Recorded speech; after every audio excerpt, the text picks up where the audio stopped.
मैं चेत्रा मीना, सहायक आचार्य, राजकीय महाविद्यालय Karauli, BSc third year,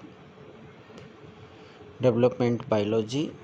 topic regeneration. जंतुओं के विभिन्न वर्गों में पुनरुद्भवन की क्षमता।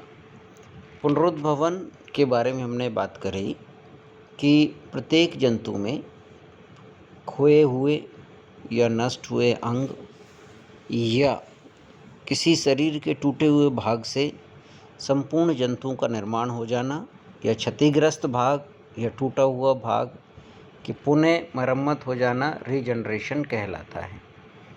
रीजनरेशन अलग अलग जंतु अलग अलग संघ में अलग अलग होता है।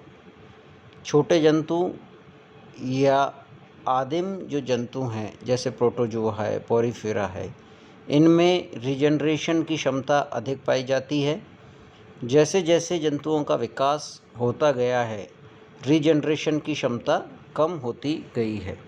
सबसे पहले हम देखते हैं प्रोटोजोआ में रीजनरेशन इन प्रोटोजोअन्स। प्रोटोजोअन जंतुओं में पुनरुद्भवन की क्षमता पाई जाती है। यह सामान्यतः विभाजन या पुटी स्फुटन के समय दिखाई देती है। प्रयोग में पाया कि प्रोटोजोअन जंतुओं के केंद्रक युक्त भाग कुछ ही घंटों में सामान्य आकृति प्राप्त कर लेता है। प्रयोगों में उन जंतुओं के पुनरुद्भवन की क्षमता अधिक पाई गई जिनमें लंबे गुरुकेंद्रक या कई गुरुकेंद्रक पाए जाते हैं। उदाहरण के लिए एटेंसर, स्पाइरोस्टोम, यूरोप्लेट्स आदि। इनके टुकड़ों में केंद्रक या केंद्रक का ही भाग आने से पूरी संभावना रहती है। पूर्णतः केंद्रक विहीन भाग शीघ्र ही नष्ट हो जाता है। केंद्रक के अतिरिक्त इनमें एंडोप्लाज्म व विशेषकर एक्टोप्लाज्म की एक खास मात्रा होना आवश्यक है। एक्टोप्लाज्म से ढके होने के कारण ही शेष भाग में विपाटन नहीं हो पाता है। सीलिएट प्रोटोजोअन के टुकड़ों में पूरे ऑर्गन्स विलीन हो जाते हैं तथा एक अंगक पूर्णतः उस क्षेत्र में विकसित होते हैं जिसे पुनरुद्भवन क्षेत्र कहते हैं। प्रोटोजोअन जंतुओं में पुनरुद्भवन की क्षमता अत्यधिक पाई जाती है। प्रोटोजोअन जंतु जैसे अमीबा, यदि अमीबा के कितने भी हिस्से कर दिए जाएं और उन हिस्सों में केंद्रक का सूक्ष्म भी भाग है तो उस हिस्से के द्वारा नए जंतु का निर्माण हो जाता है। अर्थात हम कह सकते हैं कि प्रोटोजोअन में पुनरुद्भवन की क्षमता अत्यधिक पाई जाती है। पैरामीशियम ले लें, अमीबा ले लें, सबके अंदर।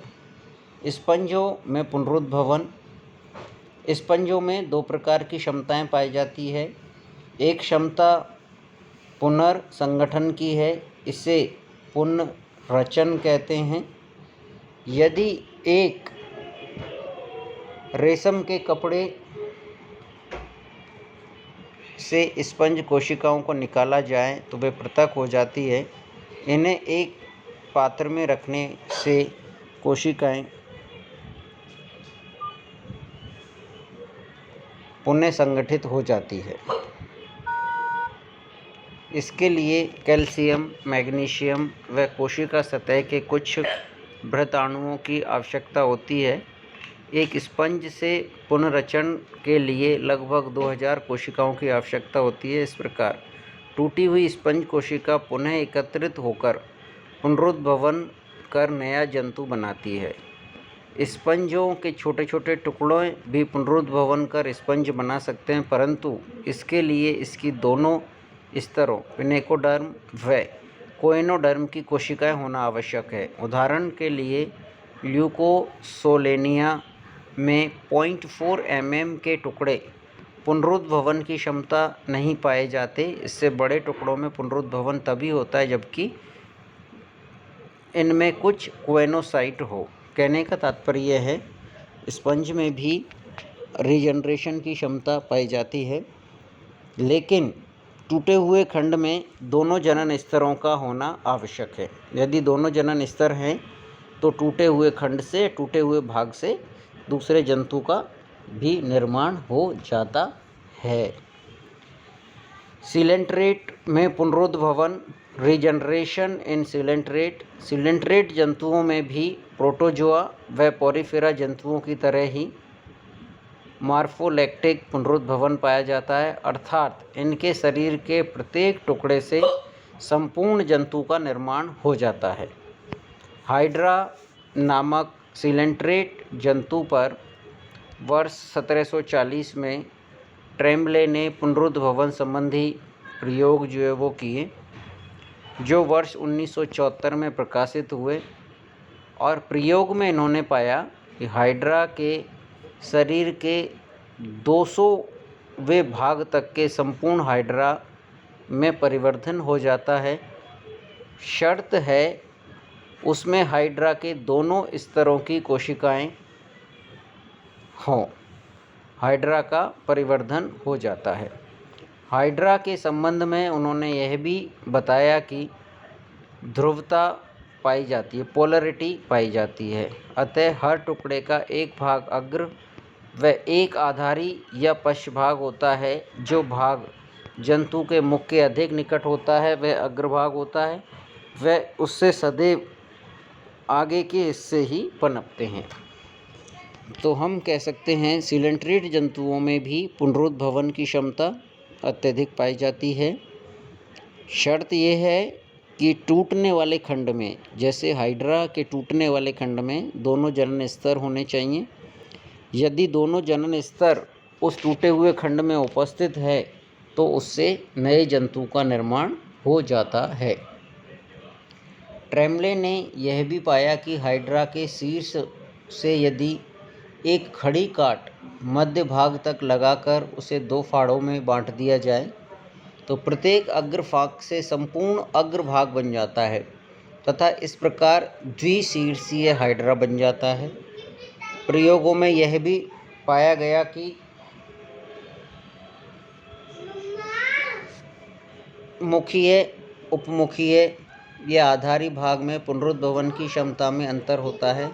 मुखीय या अग्रभाग से प्राप्त हाइड्रा के टुकड़ों में पुनरुद्भवन की क्षमता शीघ्र पाई जाती है। कहने का तात्पर्य है हाइड्रा के अग्रभाग में पुनरुद्भवन की क्षमता अधिक होती है, जबकि हाइड्रा के पश्च भाग में पुनरुद्भवन की क्षमता कम पाई जाती है। लगभग हाइड्रा के समान ही पुनरुद्भवन की क्षमता इस संघ के अन्य हाइड्राइड, हाइड्रोजोआ तथा साइफोजोअन्स व एंथोजोअन्स जंतुओं में भी पाई जाती है। यहाँ हमने देखा पोरिफेरा और सीलेंट्रेट जंतुओं में उनका कोई भी भाग या कोई भी खंड टूट जाता है तो उन दोनों के अंदर यदि तो दोनों जनन स्तर पाए जाते हैं तो उससे नए हाइड्रा का निर्माण हो जाता है। चपटे कृमियों में पुनरुद्भवन, रीजनरेशन इन प्लेटीहेल्मिन्थीज।